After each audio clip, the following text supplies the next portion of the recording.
بسم اللہ الرحمن الرحیم.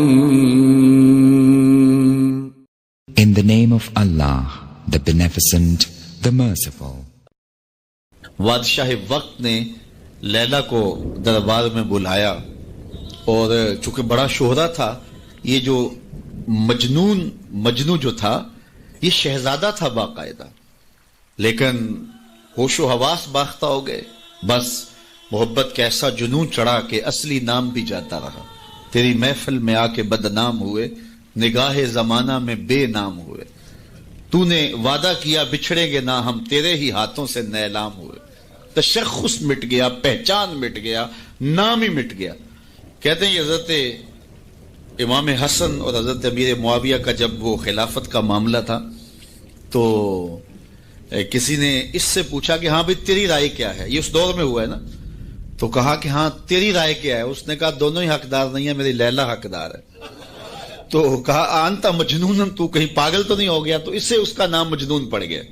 تو مجنون نام پڑ گیا. نام تو کیس تھا اس کا، لیکن نام بھی مٹ گیا، تشخص بھی مٹ گیا، پہچان بھی مٹ گیا.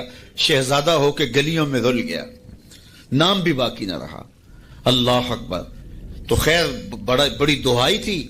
تو خلیفہ وقت نے دربار میں لیلا کو بلا لیا کہ تیرے حسن میں کون سا جادو ہے کہ تو نے ایک شہزادے کو حواس باختہ کر دیا، اس کو اپنی ہوش بھی نہیں رہی ہے. مجھے تو تیرے میں کوئی خوبی نظر نہیں آ رہی.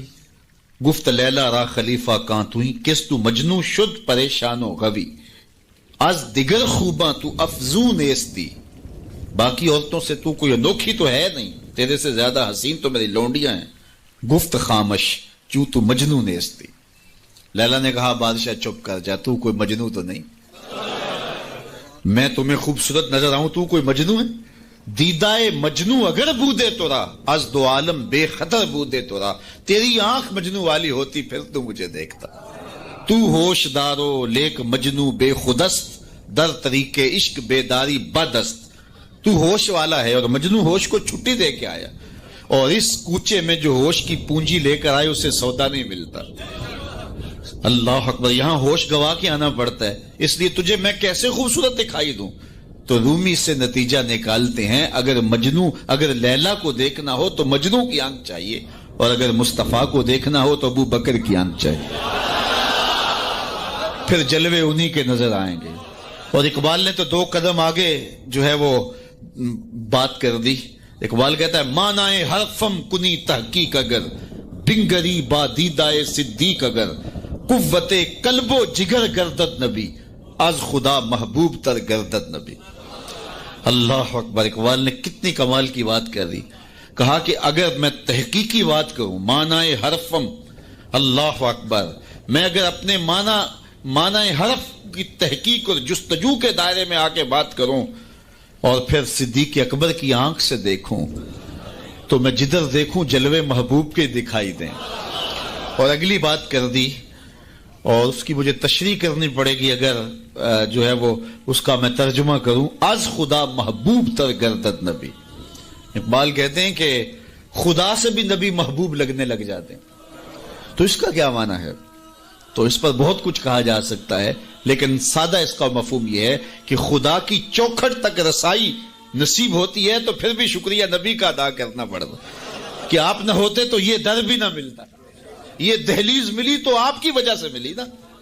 اسی لیے سجدہ کر کے، رکوع کر کے، قیام کر کے، سب کچھ کرنے کے بعد پھر ہاتھ باندھ کے کہا السلام علیکہ ایھا النبی.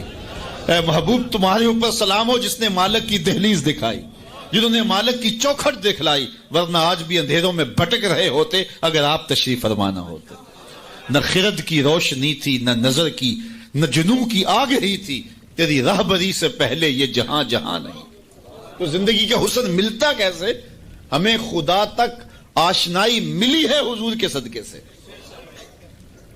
اللہ اکبر. فیض پہنچا اے رضا احمد پاک کا، اعلی حضرت بولے فیض پہنچا اے رضا احمد پاک کا، ورنہ ہم کیا جانتے خدا کون ہے.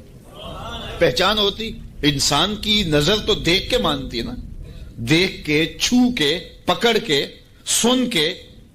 اور ایسی ذات کو مان لیا جو دیکھی بھی نہیں جا سکتی، جس کو سنا بھی نہیں گیا، جس کو چکھا بھی نہیں جا سکتا، جس کو چھوا بھی نہیں جا سکتا، اچھا جس کو سوچا بھی نہیں جا سکتا۔ تو دل میں تو آتا ہے سمجھ میں نہیں آتا، میں جان گیا بس تیری پہچان یہی۔ ایک ایسی ذات پر کہ جو فہم و ادراک کی حدود سے بھی بڑا ہو، عقل و خرد سے بھی بالا ہو، سمجھ سے بھی اونچی ہو، اور کوئی مثل بھی نہ دی جا سکے، مثال بھی نہ دی جا سکے۔ کوئی مثل ہو تو مثال دیں، لیسا کمثلہ ہی شیء، اس کی مثل تو کوئی چیز ہی نہیں ہے، تو کیسے مثال دیں؟ تو پھر سمجھیں کیسے؟ سمجھ سے بھی بڑا ہے، بلکہ علم کلام کہ لوگوں نے کہا جو چیز سمجھ میں آ جائے اس کی بھی نفی کر دو، وہ خدا نہیں ہو سکتا۔ سمجھ سے بھی بڑا ہے، پھر مان کیسے لیں؟ اللہ اکبر۔ انسان کی تو عادت ہے کہ وہ دیکھ کے مانتا ہے۔ قوم موسیٰ نے کہا نا لَن نُؤْمِنَ لَكَ حَتَّى نَرَى اللَّهَ جَهْرًا، ہم دیکھیں گے تو مانیں گے، دیکھیں گے تو نہیں مانیں گے۔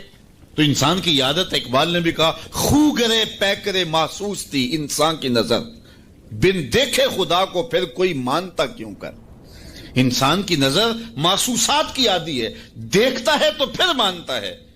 اور میں اور آپ تو 1400 صدیوں کے فاصلے پہ نا، اور کتنے گناہگار بھی ہیں، لیکن رمضان کا مہینہ ہوتا ہے، کڑکتی گرمی ہوتی ہے، شدت کی پیاس، زبان کانٹا، ہونٹ خشک اور حلق بھی خشک، ٹھنڈا پانی دستیاب، دروازہ بند، کوئی دیکھنے والا نہیں ہے، لیکن وضو بھی احتیاط سے کرتے ہیں، کوئی حلق سے نیچے قطرہ ٹپک نہ جائے، کیوں میرا اللہ دیکھ رہا ہے۔ ایسی ذات پر اتنا پختہ یقین، اور اتنی صدیوں کے فاصلے پہ کھڑے ہیں پھر بھی اتنا پختہ یقین۔ یہ پختہ یقین ملا کیسے؟ محمد عربی کی چوکھٹ سے ملا ہے۔ اگر وہ نہ ہوتے تو کیسے اس ذات کو ہم مان لیتے؟ ہم وہاں تک پہنچتے کیسے؟ اللہ کے محبوب علیہ السلام ایک دن مدینے سے گزر رہے تھے، تو ایک شخص جس کا نام تھا سوا، تو وہ گھوڑا لیے جا رہا تھا، حضور کو پسند آ گیا، اس سے کہا کہ یہ بیچتے ہو؟ اس نے کہا بیچتا ہوں۔ کتنے کا؟ اتنے کا۔ کہا کہ رکو میں اس کی قیمت لے کے آیا اور تمہیں دیتا ہوں۔ گھوڑا چونکہ پسند آ گیا تھا حضور کو، تو آقا قیمت لینے گئے تو کسی نے اس کو رکے ہوئے دیکھا تو پوچھا یہاں کیوں کھڑے ہو؟ اس نے کہا مسلمانوں کے نبی سے اس گھوڑے کا سودا ہو گیا تو وہ قیمت لینے گئے۔ اس نے کہا مجھے زیادہ پیسوں سے دے دو، تو اس نے کہا میں تو یار سودا کر چکا ہوں۔ اس نے کہا کہ کوئی گواہ تھا؟ کہا نہیں۔ کہا مکر جانا۔ اس کو پیسوں کی لالچ آ گئی، اس نے کہا ٹھیک ہے حضور، اتنے میں قیمت لے کے پہنچ گئے۔ تو اس نے کہا میں نے تو آپ سے سودا کوئی نہیں کیا۔ حضور نے کہا ابھی تو سودا ہوا ہے۔ وہ کہنے لگا میں نے سودا کوئی نہیں کیا۔ لوگ بھی اکٹھے ہونے لگے، ہجوم بن گیا۔ اب حضور کہے میں نے گھوڑا خریدا ہے، وہ کہے میں نے بیچا نہیں۔ اب جب لوگوں کا ہجوم بنا تو لوگوں کے ہجوم کا بھی ایک پریشر ہوتا ہے۔ تو اس نے کہا کہ اگر بات لوگوں پہ چلی گئی تو صادق بھی یہ ہیں، امین بھی یہ ہیں، تو لوگ تو انہیں سچا کہیں گے۔ اس نے کہا اچھا مجھے یہ بتائیں کہ جب دو آدمیوں کے مابین یوں نزاع بن جائے تو اس میں تسویہ کی صورت کیا ہوتی ہے آپ کی شریعت میں؟ تو حضور نے فرمایا میری شریعت تو کہتی ہے کہ جو مدعی ہے وہ گواہ لائے، والیمین علی من انکر، جو انکار کرتا ہے وہ قسم دے دے۔ اس نے کہا پھر ٹھیک ہے، آپ کا دعویٰ ہے کہ آپ نے گھوڑا خریدا ہے تو پھر آپ گواہ دیں، اور اگر آپ کے پاس گواہ نہیں ہے تو پھر میں قسم دے دیتا ہوں۔ جھوٹ اس نے پہلے بول لیا تھا، قسم دینا اس کے لیے مشکل نہیں تھا، اور اس کو یہ بھی پتا تھا گواہ کوئی نہیں۔ تو اس نے کہا جناب آپ گواہ لے آئیں، آپ گواہ پیش کر دیں تو میں گھوڑا دے دیتا ہوں جس قیمت پہ آپ بتا رہے ہیں، اور اگر آپ کے پاس گواہ نہیں ہے تو پھر میں قسم دے دیتا ہوں۔ اب بھری بزم تھی، لوگوں کا ہجوم تھا، اور اس نے ایک ایسی بات کی۔ قبل اس سے کہ کچھ دیر گزرتی، حضرت حذیفہ رضی اللہ تعالی عنہ، حذیفہ بن یمان الانصاری رضی اللہ تعالی عنہ آگے بڑھے اور کہا کہ گواہی مانگتا ہے؟ اس نے کہا جی میں گواہی مانگتا ہوں۔ تو کہا میں گواہی دیتا ہوں، جتنے میں حضور نے بتایا اتنے میں سودا ہوا ہے اور حضور نے گھوڑا خریدا ہے۔ اس نے کہا جی ٹھیک ہے مجھے پیسے مل گئے اور ٹھیک ہے میرا مطالبہ پورا ہو گیا، گواہی چاہیے تھی، درکار تھی گواہی مل گئی۔ تو اس نے گھوڑا دے دیا اور قیمت اس نے لے لی۔ قیمت اس نے اپنی مرضی کی گھوڑے کے مطابق ہی لی تھی، وہ تو زیادہ پیسوں کے لالچ میں مکرا تھا۔ تو خیر اس کو راستہ نکلنے کا مل گیا، تو اس نے کہا جی ٹھیک ہے جی، گھوڑا اس نے حضور کو دے دیا اور قیمت اس نے خود لے لی۔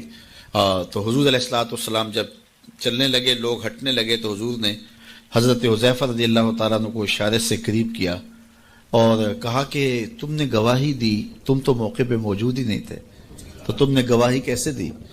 تو حضرت حذیفہ رضی اللہ تعالیٰ عنہ نے کہا حضور گھوڑا کیا ہے؟ آپ کے کہنے پہ تو ہم نے رب کی گواہی دے دی، ہم نے رب کو دیکھا تھا، آپ نے کہا نہ ہے تو ہم نے مان لیا، تو یہ گھوڑا کیا ہوتا ہے؟ تو حضور نے آپ حضرت حذیفہ کا ہاتھ پکڑ کے فضا میں بلند کیا اور لوگوں کو کہا جانے والوں رک جاؤ. لوگ ٹھہر گئے. کہا کسی عدالت کو کچہری میں گواہ کی ضرورت ہو تو میری شریعت 2 گواہ مانگتی ہے، لیکن جہاں میرا خزیمہ ہوگا، ہاں حذیفہ نہیں، خزیمہ بن ثابت انصاری رضی اللہ عنہ، جہاں میرا خزیمہ ہوگا وہاں ایک ہی گواہی 2 کے قائم مقام ہوگا. فیض پہنچا اے رضا احمد پاک کا، ورنہ ہم کیا جانتے خدا کون ہے. میں اگر خدا سے ملنا چاہوں تو مجھے بتاؤ نہ کہ میں کدھر جاؤں، شرق کو جاؤں، غرب کو جاؤں، شمال کو جاؤں، جنوب کو جاؤں، نیچے سوراخ کروں، اوپر سیڑھی لگاؤں، کدھر جاؤں. میں آپ سے ملنا چاہتا ہوں تو میں شرق کی جانب سفر کروں گا، آپ مجھ سے ملنا چاہتے ہیں تو غرب کی جانب دوڑیں گے. لیکن میں خدا سے ملنا چاہتا ہوں، وہ تو جہتوں سے پاک ہے، وہ تو سمتوں سے پاک ہے، تو اس کو ملنا چاہوں تو بتاؤ کدھر جاؤں. اللہ اکبر. آئیے ذرا قرآن کا اسلوب دیکھیے. وَإِذَا سَأَلَكَ عِبَادِي أَنِّي فَإِنِّي قَرِيبٌ. حبیب میرے بندے تیرے پاس آ کے میرا پوچھتے ہیں، بندے میرے ہیں، مجھے ڈھونڈتے ڈھونڈتے تیرے پاس آ گئے اور تیرے پاس آ کے پھر میرا پوچھنے لگے. فَإِنِّي قَرِيبٌ. ان آنے والوں کو بتلا دیجئے کہ میں دور نہیں ہوں، نیڑے ہی. فا تاقیبیہ کے بعد علماء تفسیر نے لکھا کہ کل مقدر ہے، یہاں کل ماننا پڑے گا. فَإِنِّي قَرِيبٌ اے فَقُلْ إِنِّي قَرِيبٌ. ان کو کہہ دیجئے کہ وہ دور نہیں، آگے ہو تو مل جائے گا. یہ ہے ترجمہ کل کے مقدر ماننے سے. لیکن صوفیہ فرماتے ہیں کل کو مقدر ماننے کی ضرورت ہی کیا ہے، بات ہی سیدھی ہے. حبیب میرے بندے مجھے ڈھونڈتے ڈھونڈتے تیرے تک آ گئے، تو محبوب جب تیرے تک آ گئے میں پھر بھی دور ہوں. میرے بندے جب مجھے ڈھونڈتے ڈھونڈتے تیرے تک جو آ گئے ہیں تو محبوب تیرے تک آگے ہیں تو میرے تک آگے. یہ تیرے پاس آ کے پھر میرا پوچھ رہے ہیں. خضر بتلائے تو کیوں کر بتلائے، اگر ماہی پوچھے کہ دریا کہاں، اگر مچھلی چھلانگ لگا کے غوطے کھا کے پھر پوچھے کہ دریا کدھر ہے تو خضر کیا بتائیں گے اسے. محبوب تیری گلی میں آ کے میرا پوچھتے ہیں، جو تیرے پاس آگے وہ میرے پاس آگے، کیونکہ تیرے تک پہنچنا ہی تو میرے تک پہنچنا ہے. اور میرے امام پھر بولے بخدا خدا کا یہی ہے در، نہیں اور کوئی مفر مکر، جو وہاں ہو یہیں آ کے ہو، جو یہاں نہیں وہ وہاں نہیں. وہی لا مکان کے مکی ہوئے، سر عرش تخت نشیں ہوئے. یہ نبی ہیں جس کے ہیں وہ مکان، وہ خدا ہے جس کا مکان نہیں. تو کہا اگر خدا تک پہنچنا ہے تو مصطفیٰ تک جانا ہوگا، بس یہی راستہ خدا تک پہنچتا ہے. اللہ اکبر. تو حضرت عیسیٰ علیہ السلام نے فرمایا لوگوں میں جا رہا ہوں اور میرے بعد اب وہی آئے گا جس کا نام احمد ہوگا. تو ایک حواری اٹھ کے کھڑا ہو گیا اور کہنے لگا کہ حضرت جس کے قصیدے آپ بھی پڑھ رہے ہیں کیا وہ آپ سے بھی افضل ہوگا؟ تو سنو حضرت عیسیٰ نے کیا جواب دیا. آپ کے سینے میں ٹھنڈ پڑ جائے گی. ویسے تھوڑی سی تقریر میں اور کروں گا لیکن میں یہی بھی چھوڑ دوں تو آپ ناراض نہیں ہوں گے، اس لیے کہ بات اتنی ہے کہ پورا سال آپ پر نشہ طاری رہے گا. اللہ اکبر. کہا حضرت جس کے قصیدے آپ بھی پڑھ رہے ہیں کیا آپ سے بھی افضل ہوگا؟ تو سنو حضرت عیسیٰ نے کیا جواب دیا. انجیل برنباس میں آج بھی یہ لفظ موجود ہیں. تو حضرت عیسیٰ علیہ السلام نے کہا افضل ہونے کی بات کرتے ہو، وہ تو اتنی عظمتوں کا حامل ہے، اگر اس کے نالین کے تسمے کھولنے کی سعادت ابن مریم کو مل جائے تو یہ بھی مقدر کی بات ہے، یہ بھی بخت کی بات ہے کہ ان کے نالین کے تسمے کھولنے کی سعادت مل جائے. تو دنیا منتظر رہی، زمانہ انتظار کرتا رہا. تو لوگ کہاں کہاں منتظر رہے، ہم نے کوئی انتظار نہیں کیا. آنکھ کھلی تھی تو مسجد کے سپیکروں سے آواز آ رہی تھی مصطفیٰ جان رحمت پہ لاکھوں سلام. ہم اذان جب ہم نے آنکھ کھولی تو صدائیں مل رہی تھی کہ نبی جی اللہ اللہ اللہ ہو. تو ہم کتنے خوش نصیب ہیں، کتنے بخت والے ہیں کہ ہمیں آغوش مادر میں حضور کا نام مل گیا، کوئی انتظار ہی نہیں کرا. اقبال کتنے فخر سے کہا کرتے تھے نام تو از پدر آموختم. حضور آپ کا نام میں نے اپنے باپ سے سنا تھا، آپ کا نام میں نے اپنے باپ سے سنا تھا، آپ کے درود کی لوری اپنی ماں سے سنی تھی، اپنی بہن سے حضور کا پیار سنا. تو یہ ہمیں میسر آیا. خوش نصیب ہیں ہم لوگ کہ ہمیں یہ دور ملا. ہاں ایک ہمیں افسوس ہوتا ہے کہ کبھی حضور کے دور میں ہوتے وہ لمحے میسر آتے، لیکن میرے آقا جانتے تھے میرے امتی بعد میں تڑپیں گے. حضور نے جو ہے وہ ہمیں آنے والوں کو تسلی دیتے ہوئے اتنی خوبصورت بات کی. ایک دن صحابہ بیٹھے تھے، فرمایا طوبی لمن رآنی وآمن بی وطوبی سبع مرات من لم یرانی وآمن بی. فرمایا صحابہ تمہیں مبارک ہو، تم نے مجھے دیکھا اور میرے اوپر ایمان لائے. اور فرمایا انہیں 7 مبارکیں ہوں جنہوں نے نہیں دیکھا ہوگا پھر بھی ایمان لائیں گے. نفس ایمان کی حضور نے 7 مبارکیں دی ہیں. طوبی لمن رآنی وآمن بی وطوبی سبع مرات من لم یرانی وآمن بی. تو کہا انہیں 7 مبارکیں ہوں جنہوں نے دیکھا بھی نہیں پھر بھی نام پہ تڑپ رہے ہوں گے. اللہ اکبر. نام سن کے جان مارنے کے لیے تیار ہوں گے. حضور کا نام آتا ہے آنکھوں میں آنسو آ جاتے ہیں، دل تڑپتا ہے. کیا کیفیات باطن ہوتی ہیں. تو یار یہ کوئی چھوٹی دولت ہے؟ حضور کا نام سن کے یہ کیفیت نصیب ہو جائے، یہ ان کے پیار کی علامت ہے. پیار ہوتا ہے تو آنکھوں میں آنسو آتے ہیں، اور جہاں آنسو ہوتے ہیں وہاں رحمتیں ہوتی ہیں. علامہ رومی فرماتے ہیں جہاں پانی چلتا ہے وہاں سبزہ اگتا ہے، اور جہاں آنسو بہتے ہیں وہاں رحمت اترتی ہے. تو یہ ان کے پیار کے آنسو ہے، یہ ان کی محبت کے آنسو ہے. بلکہ امام غزالی نے غالباً لکھا ہے کہ حضور کے پیار میں، اللہ کی خشیت میں جو آنسو آئیں تو ان کو صاف نہ کرو بلکہ ان کو رخساروں پہ مل لیا کرو. یہ تو خوش نصیب آنسو ہیں جو حضور کی یاد میں بہے ہیں، جو حضور علیہ السلام کے ذکر میں بہے ہیں.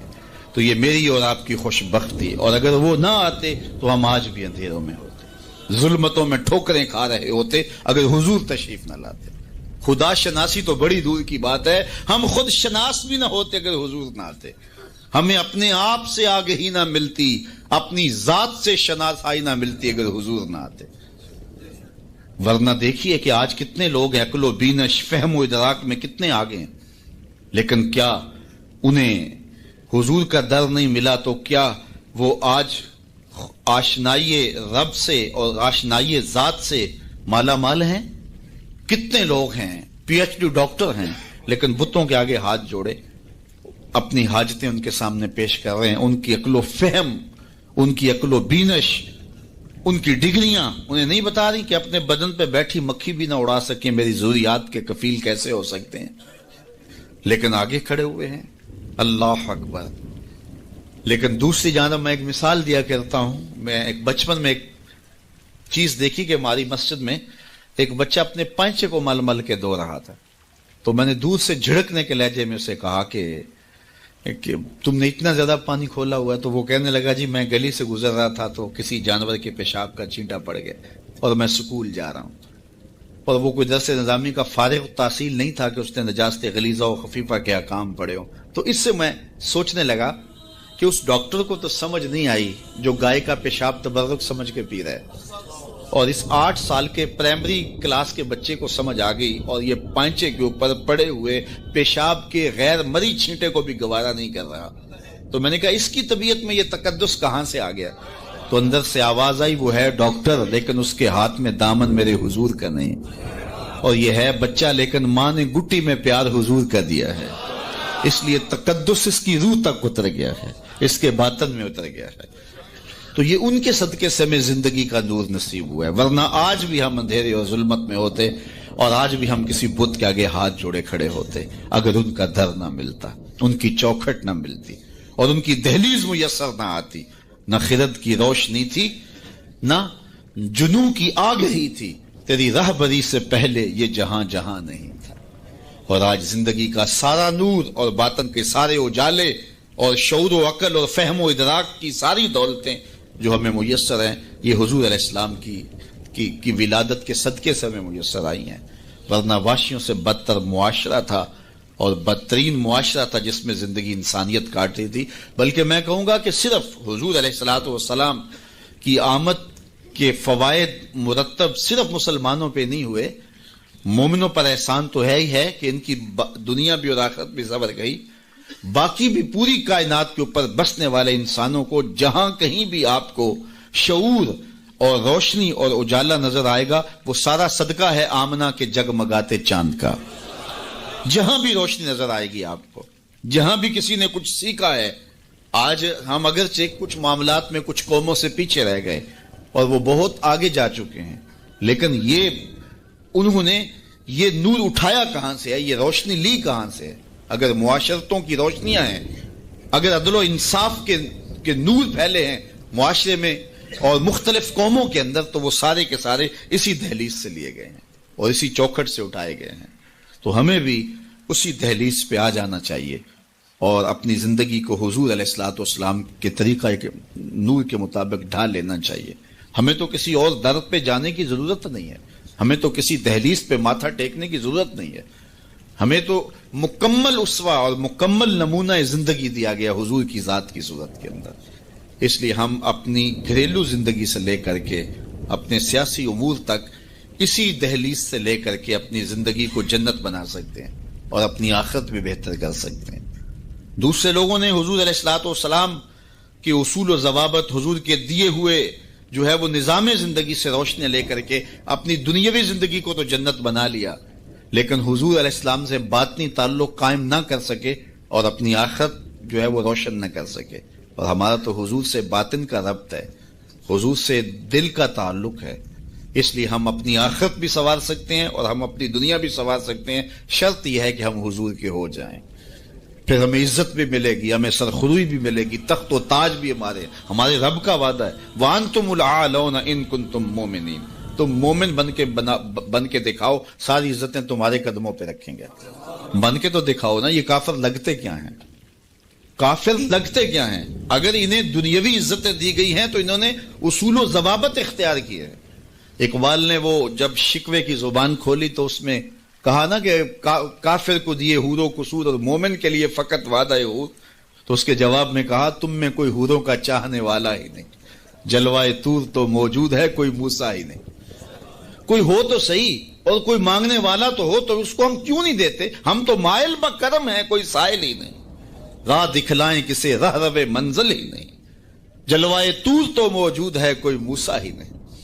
تو وہ آج بھی وہ انوار برسنے کے لیے جو ہے وہ آمادہ ہیں، لیکن اس دہلیز پہ آ جائیں۔ ہم نے اپنے آقا و مولا کے ساتھ اپنا باطنی تعلق تو قائم کیا ہے، لیکن ہماری زندگی کی ترجیحات کچھ اور ہو گئی، اور جس کے نتیجے کے اندر آج ہم دنیا سے جو ہے وہ کٹ گئے اور آج رسوائیوں اور ذلتوں میں اپنی زندگی بسر کر رہے ہیں۔ اقبال علیہ رحمہ نے جب شکوے کا لہجہ اختیار کیا تو فتویٰ بھی متوجہ ہوا اور بہت سخت لہجہ تھا، لیکن جواب آتے ہی سارا نشہ اتر جاتا ہے۔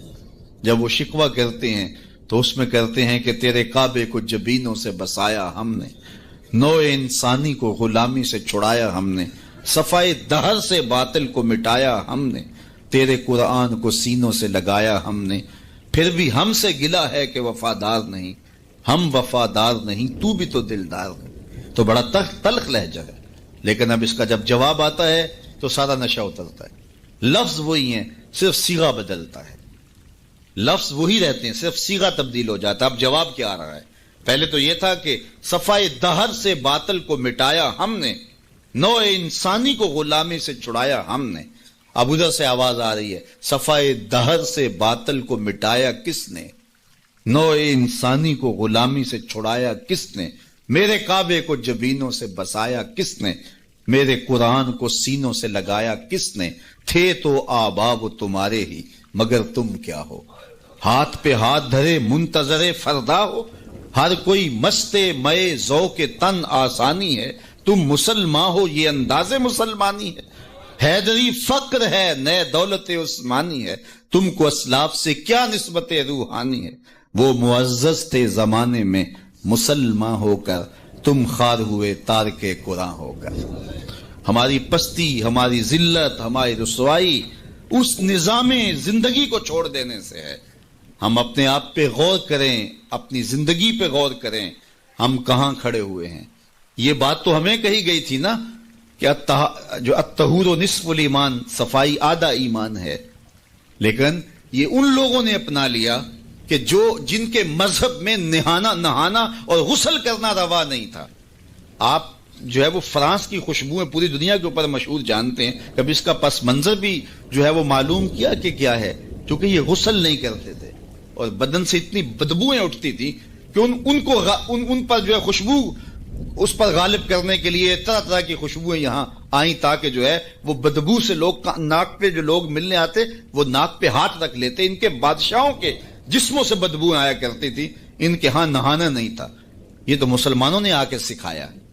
اور جب اندلس انہوں نے فتح کیا تو اس وقت جو وہاں واش روم انہوں نے بنائے تھے مسلمان, سب سے پہلے انہوں نے غالب آ کے ان کو توڑا اور پھر اسی روش میں چلے گئے. پھر آہستہ آہستہ نے سوچا کہ یار دیکھو تو صحیح, اور آج صفائی پسند وہ ہو گئے, آج گلیاں ان کی صاف ہیں, آج بازار ان کے صاف ہیں, آج ملک انہوں نے ایسے بنا کے رکھے ہیں جیسے ایک سگڑ بی بی اپنا گھر سنوار کے رکھتی ہے, اور ہمارے گلی کے اندر ہم کچرا پھینک کے گھر چلے جاتے ہیں. میں بعض کا گزرتا ہوں, چونکہ تنگ گلیوں میں بھی جاتا ہوں, بازاروں میں بھی جاتا ہوں, پیدل بھی جاتا ہوں اور سواریوں پہ بھی جاتا ہوں. آپ بھی یہ منظر دیکھتے ہیں کہ 6 فٹ کی گلی ہوتی ہے تو دونوں جانب نالیاں ہو رہی ہوتی ہیں, تو درمیان میں صرف 3 فٹ جگہ ہوتی ہے. میاں ایک سائڈ نالی بنا لو, چلو گلی کشادہ ہو جائے, لیکن ادھر والے نہیں مانتے کہ ہماری جانب نالی ہو, وہ کہتے ہیں ادھر نہیں مانتے, چلو فیصلہ کیا کہ دونوں جانب نالیاں ہوں. جب قوم کا مزاج یہ ہوگا تو کیا قوم ترقی کرے گی جو اتنی قربانی بھی نہیں دے سکتی؟ تو اب گندگی کے ڈھیر جگہ جگہ پڑے ہوئے ہیں.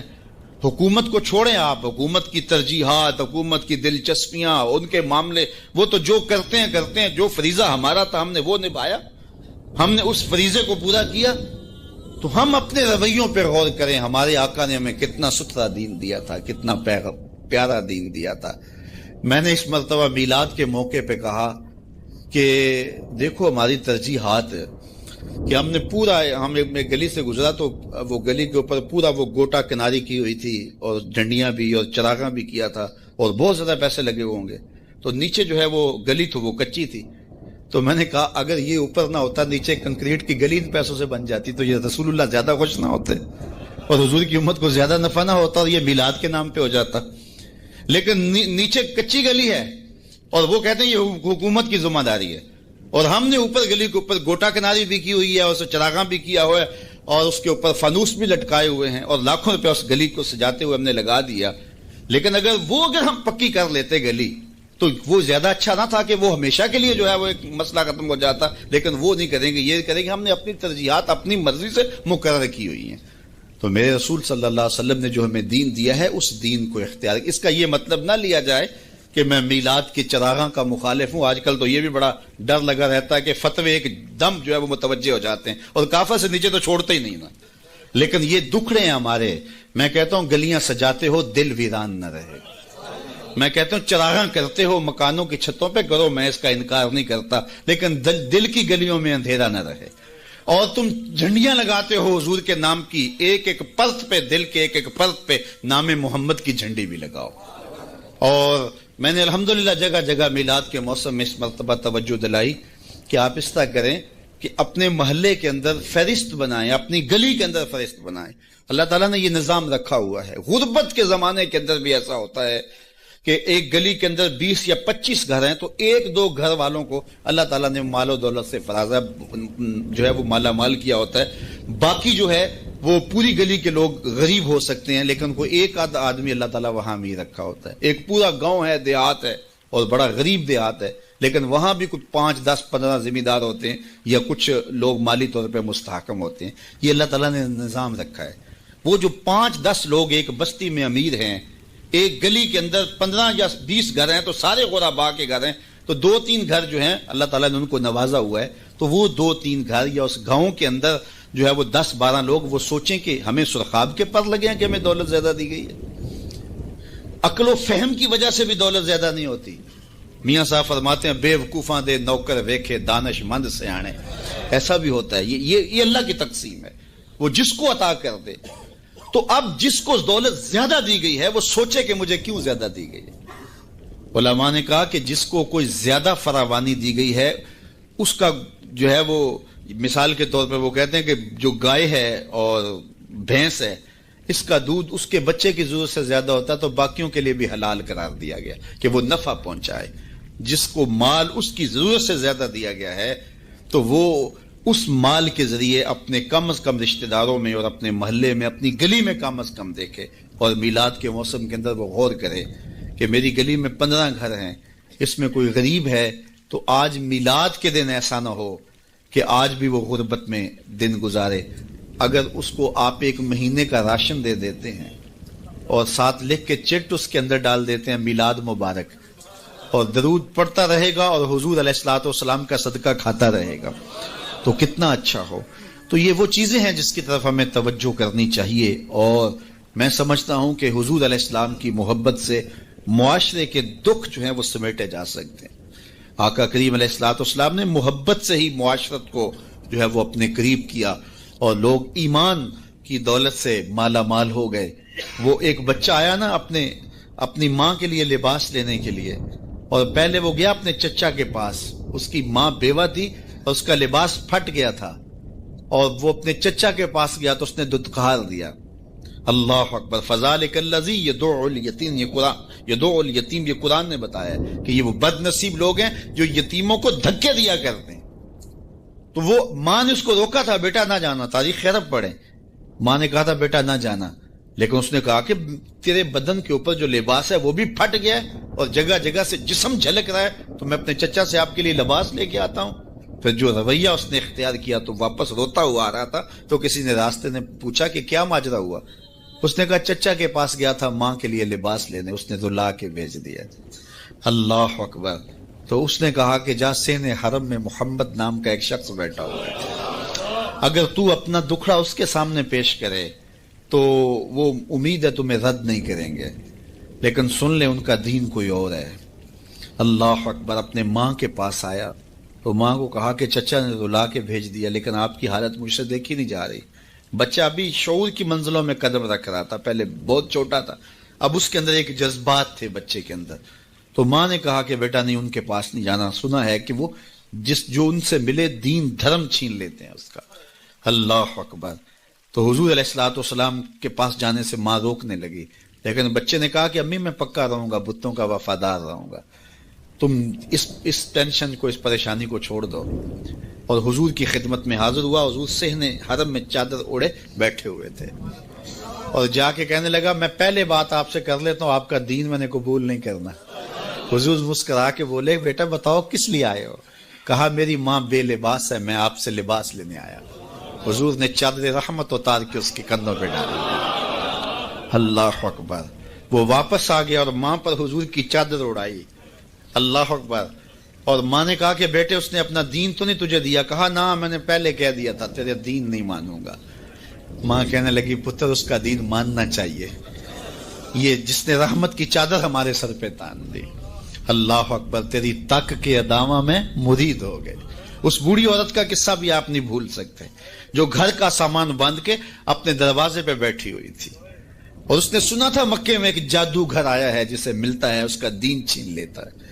اس نے سوچا ساری زندگی لات، منات، حبل، عزا ان کے ساتھ وفا کی ہے، یعوق اور نصر کے قصیدے پڑھے ہیں، تو اب آخری زندگی میں کیا میں ود اور سوا کو چھوڑ دوں گی، میں یعوس اور نصر کو چھوڑ دوں گی، میں لات اور منات کو چھوڑ دوں گی؟ کہا کہ کہیں ایسا نہ ہو کہ کہیں اس سے ملاقات ہو جائے اور وہ دین ہی میرا چھین لے، مجھے شہر چھوڑ دینا چاہیے۔ گھر کے تھڑے کے اوپر سامان باندھ کے بیٹھی ہے، حضور بھی گزرے، تو اس نے دیکھا تو کہا بھتیجے یہ سامان میرے سر پہ رکھ دے۔ حضور نے سامان اٹھایا، دیکھا تو بوجھل تھا، وزنی تھا، اور بڑھیا کو دیکھا تو کمزور تھی، تو کہا کہ بڑھیا اگر چاہو تو جہاں چاہتی ہو میں خود نہ چھوڑا۔